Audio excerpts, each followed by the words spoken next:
Lefi Eswede Ayaulela Mema. Fiel é Deus, aleluia, amém. A paz do Senhor para os irmãos. Bem, hoje vamos falar na segunda parte do que é a verdadeira glória da segunda casa, que será e é maior do que a da primeira.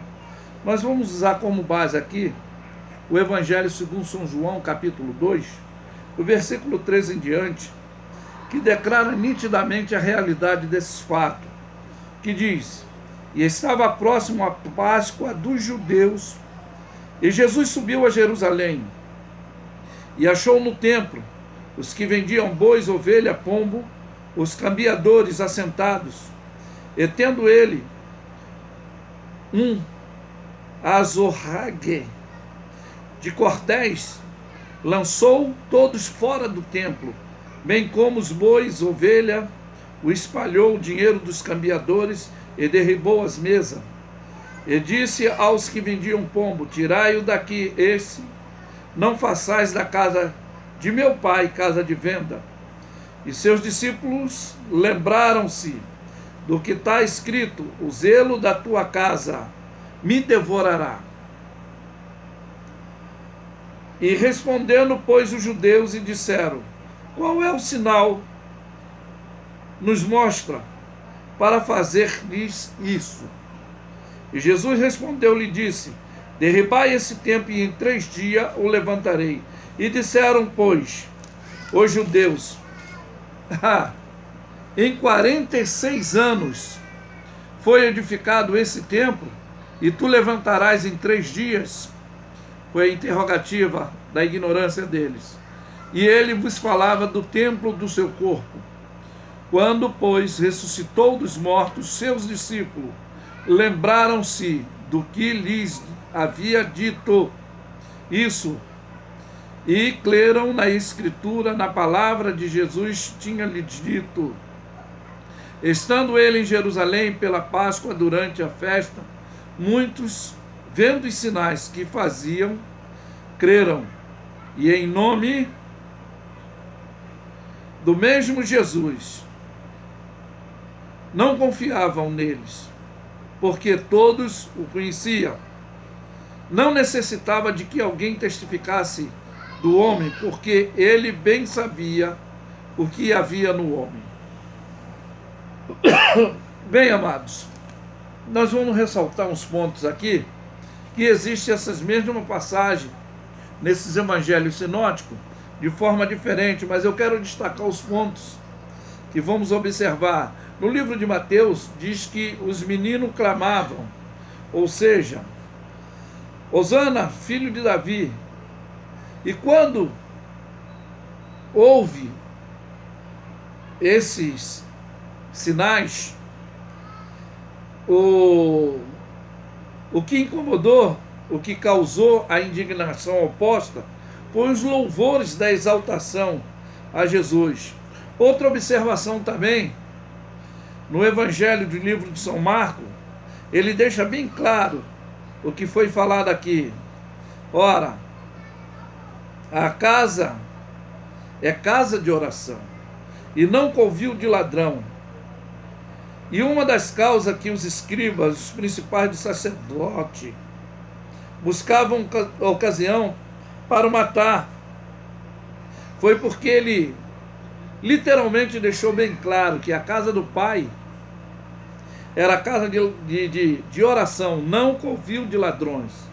E isso incomodou. Procuravam alguma condição. E já no livro de Lucas, a maior inquietação da acomodação, da distorção toda, era porque ele ensinava todos os dias no templo.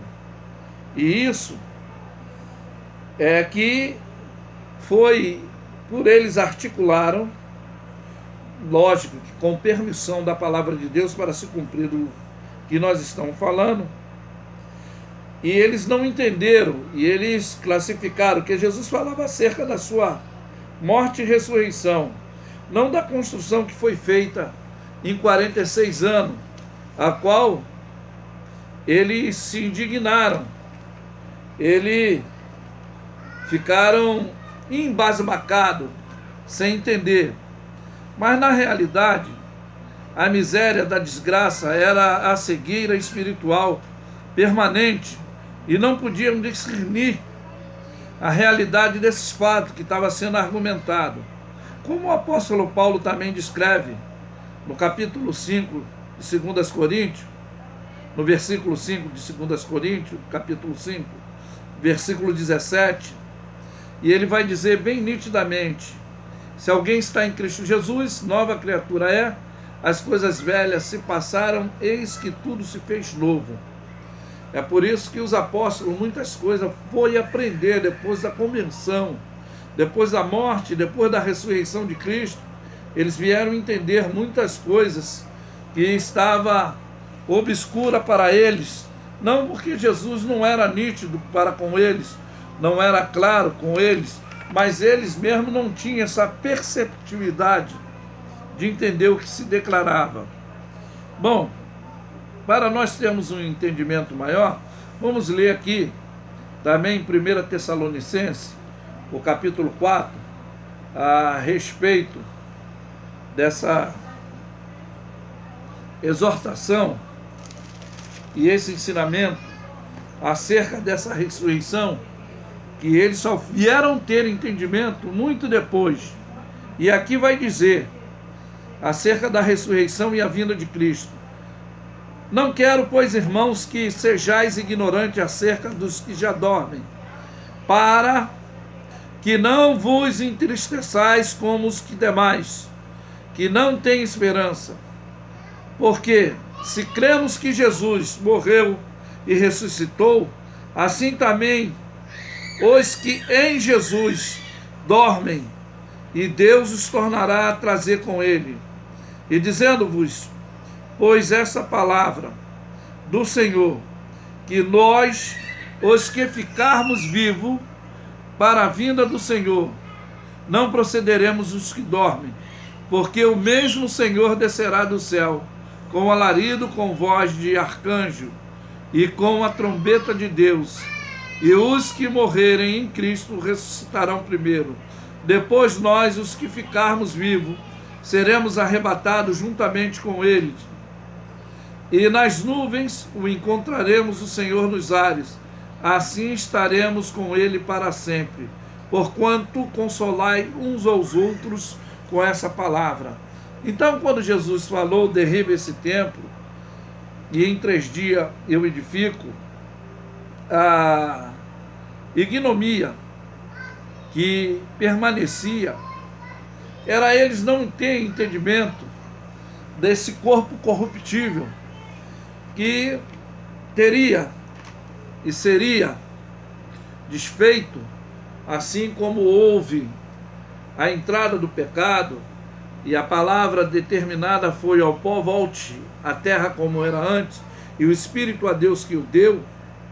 E eles não compreenderam que Jesus não viria essa corrupção. Jesus não passaria por essa corrupção, dessa degradação física do corpo, mas ressuscitaria para cumprimento da palavra, para que ele veio. E é interessante, os que conhecem e lêem o capítulo 15 de 1 Coríntios, Paulo ele descreve, vários assuntos sobre essa ressurreição, a verdade e a comprovação de tudo isso. E também ele fala da indagação, da incredulidade, que os que têm também a verdadeira confiança no que está escrito, no que foi deixado como ensinamento para nós. E aqueles que se deixaram se corromper, Mas nós deveríamos permanecer na vigilância contínua.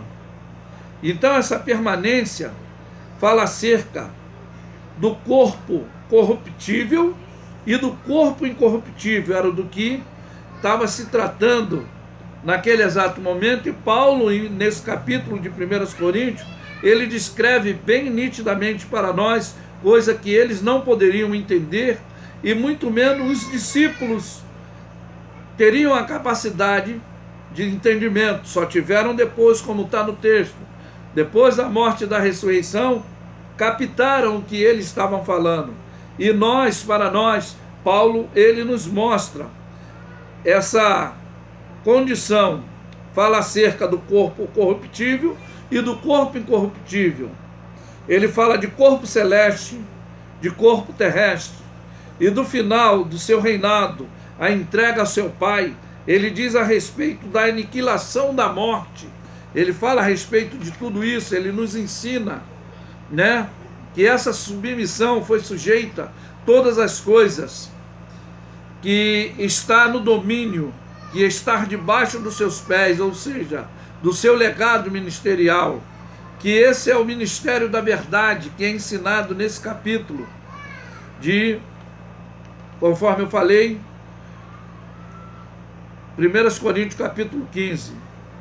E também no livro de Mateus, no capítulo 24, capítulo 25, tem alguns sinais determinativos acerca da vinda de Jesus, um despertamento para nós, os que cremos, ficarmos apercebidos do que está acontecendo, os sinais desses finais de tempo, que deveria ser as mensagens pregada, ensinada nas igrejas, mas a deformidade e a religiosidade não deixa ver essa clareza que está tão nítida.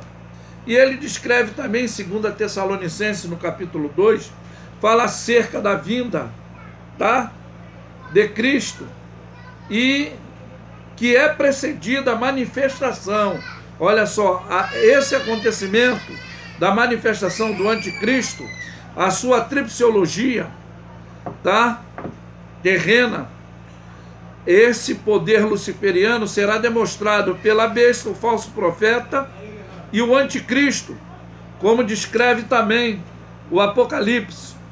Mas a confiabilidade nossa é, em primeiro lugar, que os mortos, eles já têm essa segurança, e depois nós, os que estivermos vivos,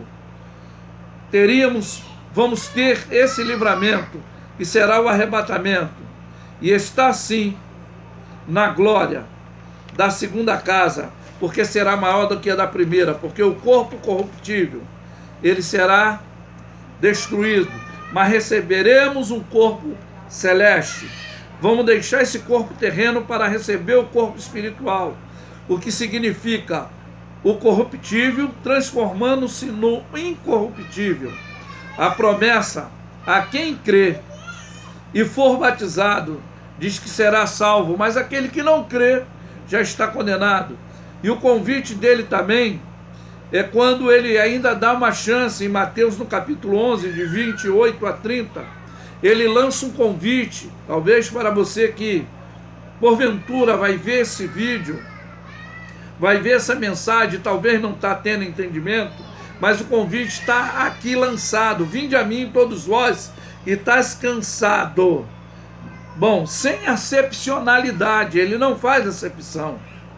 E ele diz: como você tem essa oportunidade para purificação, para restauração do segundo templo, assim nós teremos também a renovação do novo nascimento. Ele nos ensinou acerca, ainda em João, no capítulo 3, do versículo 1 a 21, houve uma entrevista de um homem religioso, de um homem conhecedor da palavra de Deus, de um homem observador dos sinais do que ele fazia, e foi ter com ele de noite. Eu estou falando de Nicodemos, um dos principais, e a indagativa foi que ele determina: ninguém poderia fazer tais sinais que tu fazes se Deus não for com ele. E começou a desenvolver o diálogo. E ele diz: aquele que não nascer da água e do Espírito não pode entrar no reino de Deus. E ele leva para o lado materialista. E ele descreve, na ignomia espiritual também, sendo ele religioso, ele diz: poderei eu retroceder? Poderei eu nascer de novo, voltar ao ventre da minha mãe e nascer? Ele falou: poxa, se eu comecei um papo terreno, você não está tendo discernimento, quanto mais se eu adentrar na profundidade das coisas espirituais. Aquele que é nascido do Espírito é como o vento. Ele é direcionado por essa ação desse Paracleto, que é o Espírito Santo de Deus. Já não somos mais direcionados pelo espírito maligno, luciferiano, que governa o mundo. No mundo jaz o maligno, desse gerenciamento. É por isso que para nós, verdadeiramente, essa segunda casa, essa segunda glória, não será mais esse corpo corruptível, que a tendência é pecar, que a tendência é apodrecer, é adoecer, é se desvanecer, é se desintegrar. Mas o corpo que receberemos, espiritual, esse permanecerá para frente, para sempre, para toda a eternidade. Então, se você, meu prezado dileto ouvinte, ainda não entendeu o que é a glória da segunda casa, que vai ser melhor do que a da primeira, é quando nós cremos, aceitamos, recebemos a Cristo e teremos esse corpo incorruptível, que não vai estar mais doente, que não vai mais sofrer, que não vai mais padecer, mas que será eternamente, viveremos com Ele na glória. Que Deus abençoe. Eu afirmo que Lefe é suede ayaule la mema. Fiel é Deus, aleluia, amém. Que Deus abençoe a todos.